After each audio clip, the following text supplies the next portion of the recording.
বলে যে শেখ হাসিনার বাড়ি মালামাল করে কিছু দুষ্কৃতকারী নিয়ে যাচ্ছিল।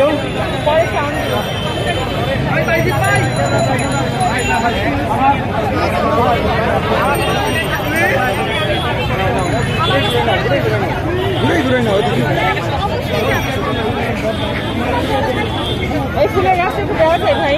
না ভাই, একটা দেন না ছোটটা। সব কিছুই আমরা এখানে জমা রাখি। এটা তো গাছ না না, গাছ শুধু গাছ না, একটা পাতাও আমরা জমা রাখি। দেখেন সব আরো খারাপ লোকেরা তো নিয়ে যাচ্ছে। ভালো কথা, ভালো। 7 জায়গায় আমাদের এই টিম উপস্থিত আছে। 7 জায়গায় নেওয়ার অপশন নাই। 4টা গেটে আমাদের লোক ইনস্ট্যান্ট দাঁড়ানো। আপনারা দেখছেন কিনা, গেট দিয়ে লোক বের হইতে দিচ্ছেন না, তার মানে ওইখানে ধরে রাখছি। না না, খুব ভালো কাজ করেছেন। কারণ আমাদের যাতে চোর আখ্যায়িত না করতে পারে। হ্যাঁ হ্যাঁ হ্যাঁ, কারণ গণমাধ্যমে এটা প্রচার হবে যে ছাত্ররা ভাঙচুর করে সব চুরি করে নিচ্ছে। তো এটা আমাদের বিবেক। আপনারা কারা? আমরা সবাই স্টুডেন্ট, এই ছাত্র আন্দোলনের সাথে সম্পৃক্ত।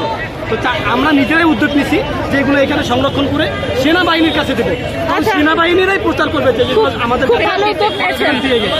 বাংলাদেশের যে একটা বদনাম, সেটা মানে যেন না হয়।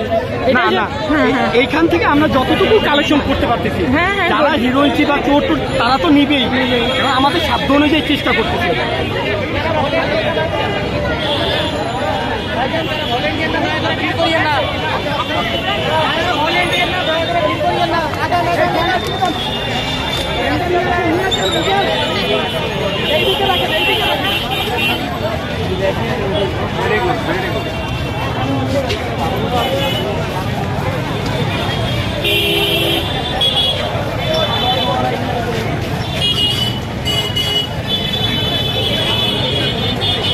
আজকে নতুন করে আসলে দেশ স্বাধীন হলো।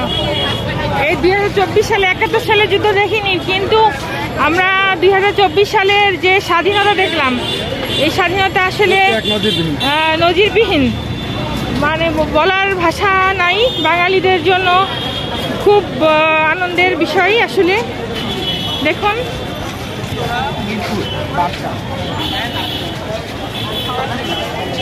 এটা বিজয় সরণি।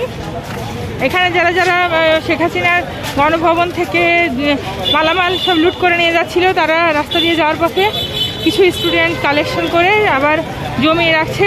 এখানে ওদের 7 বা 11 দল সব জায়গায় ছড়ানো ছিটানো আছে, যেন ওরা কোনো দিকে কেউ মালামাল নিয়ে ফেলাতে না পারে। তো চোর তো বাংলাদেশে মানে যেখানে যান না কেন চোর থাকবেই। তো এই আর কি আজকের যে বিজয়, একদম বৃথা হলো যারা চুরি করছিল আর কি বলবো, বলার কোনো ভাষা নাই।